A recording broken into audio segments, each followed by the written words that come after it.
السلام علیکم ناظرین، آپ دیکھ رہے ہیں زی ایچ نیوز. میں ہوں ظہیر احمد. 3-4 بڑی اہم چیزیں ہیں. ایک تو جیو جو ہے وہ خط کو جھوٹا ثابت کرنے کی کوشش کر رہا ہے، اس پہ بات کریں گے. نون لیگ کی بدنیتی کچھ سامنے آئی ہے، اس کے اوپر بات کریں گے. ایک خاص مہمان تقریب حلف وفاداری کی جو شہباز شریف صاحب کی تقریب ہوئی ہے، اوتھ ٹیکنگ سیرمنی ہوئی ہے، اس میں غائب تھے. یہ بڑا ان یوزول ہے.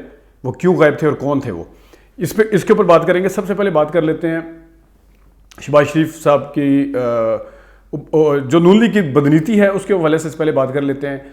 شاید خاقان عباسی صاحب نے بھی کہا ہے اور کسی اور نے بھی شاید ابھی کہا ہے، سوچا یہ جا رہا تھا، کہا یہ جا رہا تھا کہ شاید 3 مہینے یا 6 مہینے کے بعد الیکشن ہوں گے. لیکن نون لیگ کی طرف سے یہ چیز سامنے آئی ہے، خاص طور پہ شاید خاقان عباسی صاحب ابھی ایک پروگرام میں تھے، کہ ہم 1.5 سال اپنا پورا کریں گے. اب یہ خان صاحب کے اوپر ہے کہ وہ اس جو انہوں نے جلسوں کی جو ایک اعلان کیا ہے کرنے کا، جلسوں کے بعد ان کی اگلی موو کیا ہوگی. وہ لاک ڈاؤن کریں گے، وہ دھرنے کی طرف جائیں گے، کس طریقے سے پریشر بلٹ اپ کریں گے کہ یہ جو ہے اسمبلی یہ نہ چل سکے. ریزائنز کے اوپر تو یہ میری ٹیک اپنی یہ ہے، ابھی بھی میرا ماننا یہ ہے کہ ریزائن نہیں کرنے چاہیے تھے، لیکن خان صاحب غلط چیز کو بھی صحیح ثابت کر دیتے ہیں، جس طرح رمیز راجہ صاحب کہتے ہیں. لیکن ابھی تک گراؤنڈ فیکٹس کے اوپر دیکھا جائے، جس طرح آج کا دن تھا، اس دن علی محمد صاحب کی تقریر کی واہ کیوں ہوئی؟ کیونکہ پورے ایوان میں صرف وہ بیٹھے ہوئے تھے. میرا ابھی بھی ماننا یہ ہے کہ اسمبلی باہر احتجاج سے آپ کو کوئی نہیں روک رہا، باہر آپ احتجاج کریں، جلسے کریں، جو مرضی کریں، لیکن اسمبلی کے اندر اور خاص طور پہ الیکشن اصلاحات پہ ساتھ بیٹھنا پڑتا ہے، وہ بھی چلیں چھوڑ دیں.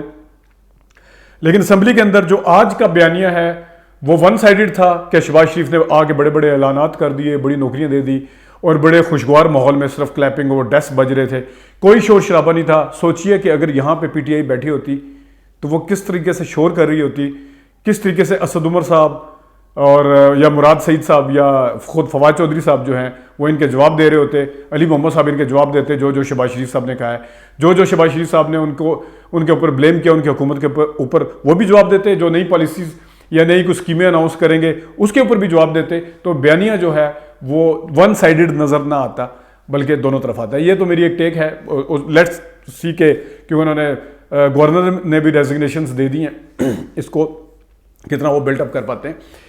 اگلی بات جو اہم ہے وہ ہے خط کو لے کے جیو جو ہے وہ یہ چیز ثابت کرنے کی کوشش کر رہا ہے کہ شاید خط جھوٹا ہے، اور یہ بیانیہ ظاہر ہے نون لیگ کا ہے، وہ یہ ماننے کو تیار نہیں خط جھوٹا ہے. اور کمیشن کا جو انہوں نے آفر کی تھی فواد چودھری صاحب نے، اپنے شہباز شریف صاحب نے جو آفر کی تھی، فواد چودھری صاحب نے اس کو رد کر دیا ہے، ریجیکٹ کر دیا ہے. اس کے اوپر جھوٹ کیسے بولا جا رہا ہے؟ وہ ایسے بولا جا رہا ہے جس طرح آج میں ایک اینکر کو سن رہا تھا جیو پہ، وہ کہہ رہے تھے دیکھیں جی خان صاحب نے 35 پنچر والی بھی بات کی تھی، دیکھیں جی فلانا بھی کیا تھا. اور یہ دنیا چینل کے اوپر بھی ایک اینکر کہہ رہے تھے 35 پنچر والے ایشو پہ اور اس پہ فرق ہے. 35 پنچر والی بات جو تھی وہ ہیر سے تھی، وہ سنی سنائی بات تھی، اس کے اوپر کوئی چیز کنکریٹ نہیں تھی، کوئی سالڈ چیز اس پہ نہیں تھی. یہ خط سالڈ ہے. اگر سالڈ نہیں ہے تو کیوں خان صاحب بار بار بلا رہے ہیں سب کو؟ کیا یہ دیکھیں کیوں خان صاحب صحافیوں کو اس دن بھی بلا رہے تھے، اور یہ سننے میں آیا کہ انہوں نے این ٹائم پہ روک دیا گیا. کیوں نیشنل سیکورٹی کمیٹی نے، کیوں وہاں پہ جو تینوں سربراہ بیٹھے ہوئے تھے، بری فوج، آرمی، نیوی کے اور ایئر فورس کے، انہوں نے کیوں اس چیز کو رد نہیں کیا؟ Joint chief of army staff جو کمیٹی ہے وہ بھی بیٹھے ہوئے سارے، کیوں نہیں کہا گیا کہ رد ہے؟ وہ کس چیز کے اوپر انہوں نے بیانیہ دیا تھا، وہ کس چیز کے اوپر اعلامیہ دیا تھا کہ بلینٹڈ انٹرفیرنس ہے؟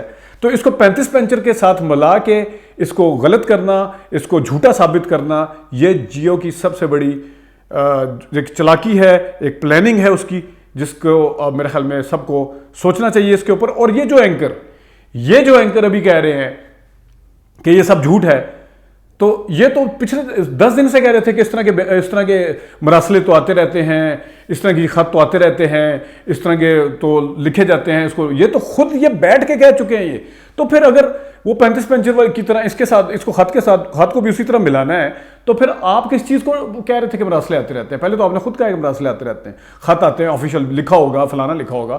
ایک نے تو بلکہ پورا جب نام لیا ڈونلڈ لو، پتہ نہیں کس چیز کا کریکٹر کا نام ہے، 35 پنچر کے ساتھ اس کو ملانا، کم آن.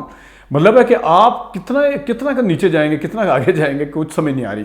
دوسرا مظاہروں کے حوالے سے میں بتاتا چلوں، سوشل میڈیا کے اوپر کل کے مظاہرے ہوئے، لیکن جیو نے بھی آخرکار مجبور ہوا، اس کے اوپر 6 منٹ کا پیکج چلایا اور ہر شہر کا چلایا. پتہ نہیں پیچھے سے کوئی انسٹرکشن تو نہیں تھی ان کو. اس طرف سے کہ کیسے اجازت ملے گی، جو فون آتے ہیں کہ میں دیکھتی ہوں کہ کیسے یہ ہوتا ہے فلانا ادھر سے، لیکن ظاہر ہے اب مجبوری ہے، دکھانا بھی تھا۔ اب آتے ہیں اس خاص مہمان کی طرف۔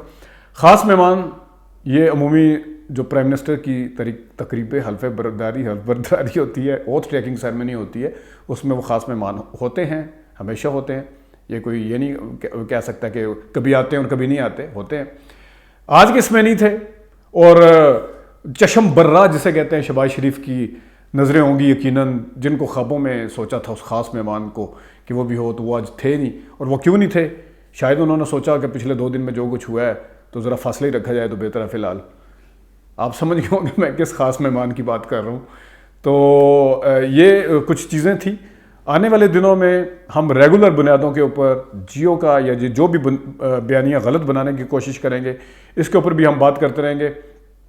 اور کچھ امپورٹنٹ ایک چیز اور بھی ہے ویسے، وہ یہ کہ جس طرح بی بی سی کی سٹوری آئی تو ڈی جی صاحب کی آئی ایس پی آر صاحب کی ڈی جی کی آئی ایس پی آر کی اس کے اوپر تردید آئی، لیکن جو بی بی سی کی سٹوری کے اوپر یقین کر رہے ہیں وہ ڈی جی کی جو تردید ہے اس کے اوپر ڈینائل ہے، اس کے اوپر بالکل بھی کان نہیں دھارے اور کہہ رہے ہیں کہ ہم بی بی سی کی سٹوری کے اوپر کھڑے ہوئے۔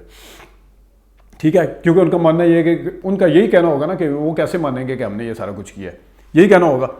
لیکن بڑی مزے کی بات ہے، صرف 10 دن پہلے 15 دن پہلے جس وقت عمران خان صاحب نے وہ خط لہرایا تھا اور اس ملک کی طرف سے ڈینائل آیا تھا کہ ہم نے نہیں لکھا، تو یہی والے لوگ جو آج ڈی جی کی اس کو ڈینائل کو نہیں مان رہے، اس کے اوپر ایمان لے آئے تھے کہ اس ملک نے کہہ دیا ہے کہ ہم نے اس طرح کا کوئی خط نہیں لکھا، کیونکہ وہاں پہ سوٹ کرتا تھا ان کو وہ والا بیانیہ، تاکہ عمران خان کے خلاف جو جا رہا تھا وہاں پہ وہ والا بیانیہ سوٹ کرتا تھا۔ اس وجہ سے اس ملک کے اوپر ایمان لے آئے کہ جو کچھ کہہ رہے ہیں وہ بالکل صحیح کہہ رہے ہیں، بالکل درست کہہ رہے ہیں۔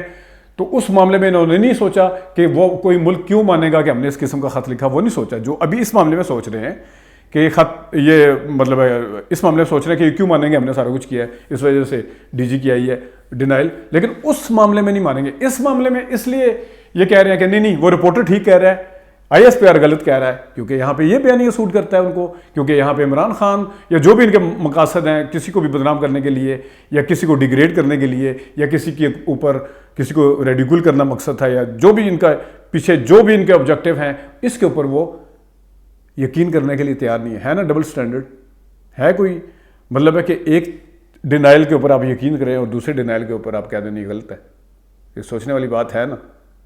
تو ناظرین، آج میرے خیال میں آج کے لیے اتنی اہم موضوعات کے اوپر باتیں ہوتی رہیں گی۔ آج کے لیے اتنی اجازت دیجیے، اللہ حافظ۔